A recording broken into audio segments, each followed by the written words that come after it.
It is a historic day in the Middle East. The war in Gaza coming to an end a little more than 2 years after it began. The president reiterated the importance of this day while speaking to the Israeli parliament just a short time ago.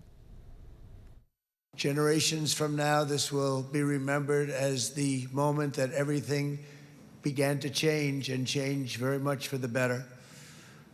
Like the USA right now, it will be the golden age of Israel and the golden age of the Middle East. It's going to work together.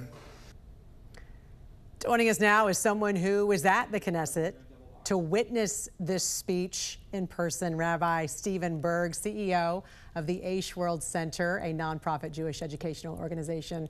Rabbi, good morning to you. Thanks so much for joining us. You just left the Knesset. Tell us what it was like there in person, because it just seemed electric watching it on TV. I mean, it was historical. I mean, you had a sense, everyone had a sense that they were sitting in a moment of history of someone. Everyone's talked about peace for decades, and here was someone that really brought it home. And the love, it was history and love combined together, because the Israelis understand that President Trump is someone who says what he means and means what he says, and he delivered. And peace for us is all we've ever wanted. 2 years, 737 days since Hamas terrorists took captive those hostages, and now they're coming home. What has the atmosphere been like there in Israel, and what is it like today? I mean, the emotions are overwhelming. Everyone was watching families being united on their phones as they were listening to the speech. And, you know, we're right there by the Western Wall, right behind us. That's where our offices are.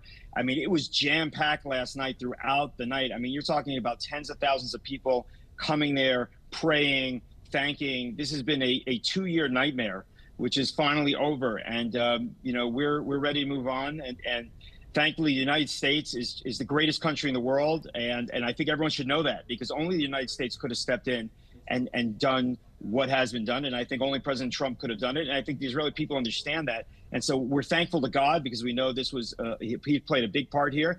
We're also thankful to him for sending us the United States of America and President Trump. I got to tell you, it's really remarkable to even be live with you right now and to see the background there behind you, because you don't hear the sirens, you don't hear gunfire. I mean, just talk about that. It just seems so peaceful there behind you. This is a place of prayer. And as I mentioned to many people, from 1948 to 1967, if I was a Jew standing where I'm standing, I would have been killed. Since 1967, when Israel took over the old city of Jerusalem, all three religions have been able to flourish. So I have good relationships with the Christians and the Muslims that are here in the old city, and the Jews. And we want to go back to a place of prayer, because that's biblically what it was designated as. And you're exactly right. We're not hearing the shells in the distance, and we're not hearing the gunfire. And this is what we want to live in peace. And therefore, everyone has to step up, and the education of young people has to be that peace is something to seek out, not the killing of Jews. What did you think about the terms of this peace deal? Because as we know, 2,000 Palestinian prisoners, detainees were also released as a result of this. Painful beyond belief. I don't think anyone around the world understands how painful this was for Jews and Israelis to have murderers go free. It's literally as if you're letting serial killers out as part of a deal. These are terrorists, and it's very, very painful. But for us, these 20 young men coming back alive, I can't even give the value upon that. So we know that we have to sacrifice for peace. We're not thrilled. But, you know, the truth is, when you make peace, neither side is thrilled. And I think we understand that. And I hope the other side understands that. And we need to move on. But frankly, no one in Israel actually expects the other side to move on, because we understand that now they're going to try to bring Israel to criminal court. They're going to try to push this as far as they can, instead of trying to make peace practically, like the American administration has done. So our hearts are a little bit broken. But as I tell everyone, there's nothing stronger than the broken heart of a Jew. Our hearts have been broken, but our hearts are much stronger now, and we're going to continue to pursue peace. I want to listen to some of President Trump's historic speech to Parliament. I know you just witnessed it as well in person. Let's take a listen together.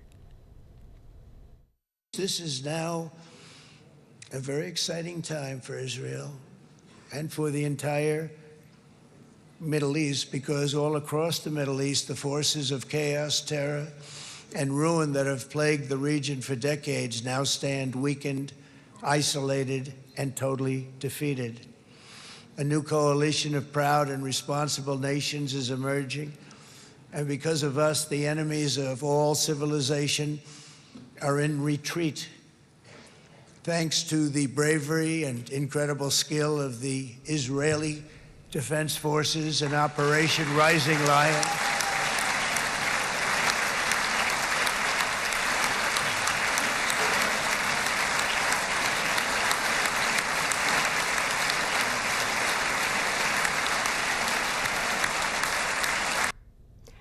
I wanted to play this because I wanted you to talk a little bit about the IDF, the Israeli Defense Forces, and just how amazing they are for your country and how they've defended you guys so well.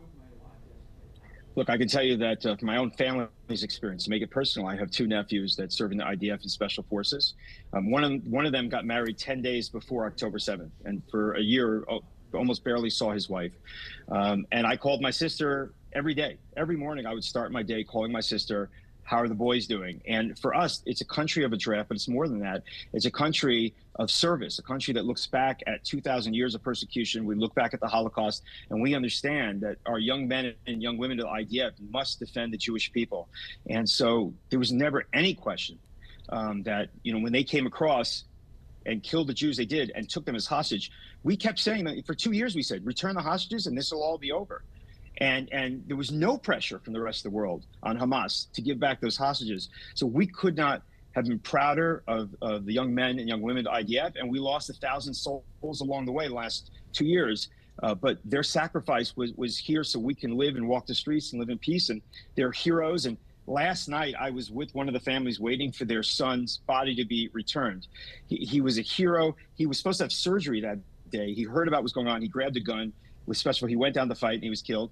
And we were dancing with a Torah scroll, which is our holiest item that was given in his memory. So we push forward. And there's not one of those 1,000 soldiers that we will not carry around in our hearts the rest of our lives. Rabbi Stephen Berg, such a pleasure to talk to you this morning. And it's just wonderful to see that live picture there from Israel and just how beautiful and peaceful it is there behind you there, the Holy Land. God bless you. Thank you for joining us. Thank you. God bless. Thank you. Emotional reunions as the final 20 hostages held by Hamas were reunited with their families across Israel. People cheered in Tel Aviv celebrating this milestone moment. Under a U.S.-brokered ceasefire deal, hundreds of Palestinian prisoners and detainees were met with large crowds as they also reunited with their relatives in the West Bank.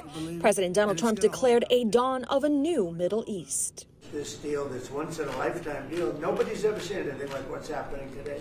On Monday, photos released by the Israeli Prime Minister's office show a freed hostage playing with his children for the first time in 2 years. Families say they never stopped fighting for the release of their loved ones. Keep sharing your stories to policymakers. Keep telling us what do you think needs to happen and give us ideas on how we can break the deadlock. And we kept doing that. They kept open the White House for us. And President Trump has done it. President Trump said that phase 2 of his 20-point ceasefire plan to end the war between Israel and Hamas has already started as he meets with world leaders in Egypt for a summit on Gaza's future and peace in the Middle East. You look at Gaza, it needs a lot of cleanup. This is clearly, in my mind, I think in the mind of everyone in this room, probably one of the most important days for world peace in 50 years. Right. And we appreciate I'm Maribel Gonzalez reporting. How did you get out, and how did Keith get out? I got it out on a deal that all the women and the children, after 51 days, Keith stayed there for 1 year and 4 months, and he came out on a deal. And he's American. He's American. And he was just, you told me, in Washington meeting with President Trump? Yes. He didn't meet President Trump, he spoke to him, and I want to say that Keith, since he came back for the last 8 months, has been 5 times in the States. I was there 17 times. I met everybody that you can think about. I met more than 100 congressmen, and I became very close to Witkoff. I talked to him all the time, and I want to thank President Trump. You're talking about the president's personal special envoy, Steve Witkoff. Yes, and he's working hard around the clock, and I want to thank him for that from the bottom of my heart. I want to thank him from the from this whole country. We need to smile. We've been waiting for it for too long. It's been so sad, just so sad. And for us, Keith and I, being a hostage, knowing what's happening there and what they're feeling, the hostages, is one of the worst things that any person can go through. So many of the hostage families I've been seeing here at Hostage Square are telling me they give so much credit to President Trump for making this happen.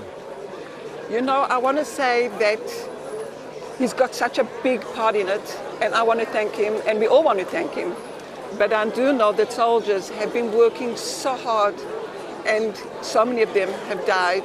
Israeli soldiers. Israeli soldiers have died because they've done everything they could to bring the hostages home. So I think it's like a work that they did together. And our president, Bibi Netanyahu, has pushed and wants them home alive. And we've got so many hostages that didn't make it. So it's a very, very happy moment, because I think the little ones that will come back and will be able to live their lives with their families, and their families have been waiting. But there's lots of sadness of the ones that will never come back alive. A lot of people here are so excited like you are, so happy that this is about to take place, but they're also so nervous that, God forbid, something could go wrong. Are you among them? No, I'm happy. It's going to happen.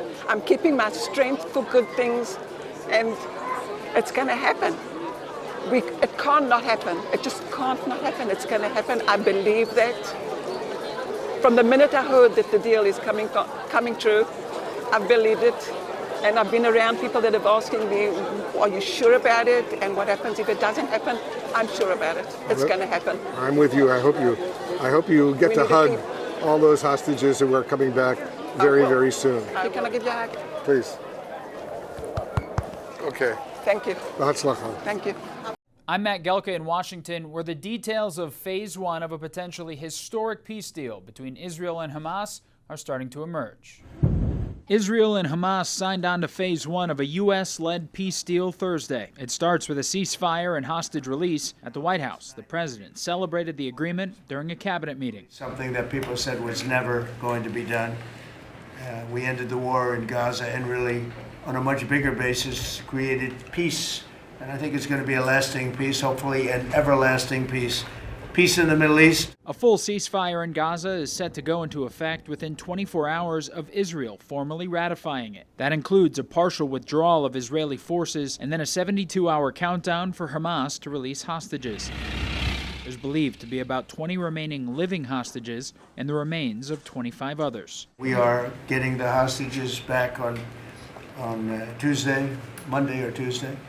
And that'll be a day of joy. I'm going to try and make a trip over. The deal represents a breakthrough in a 2-year war that started with the deadliest massacre of Jewish people since the Holocaust. Gaza's health ministry has said nearly 70,000 Palestinians have since died, with the country in a humanitarian crisis. There were celebrations in Israel and Gaza when reports of a deal first emerged. The concern with any agreement is whether or not it holds. The hostage release is only described as Phase 1. The peace deal proposed by the Trump administration is a 20-point plan that includes rebuilding Gaza without Hamas. The timeline of how future phases would play out is still unclear. There will be disarming, there will be pullbacks, there will be a lot of things that are happening. You know, I gave you a whole list of 22 different things that will happen, will take place.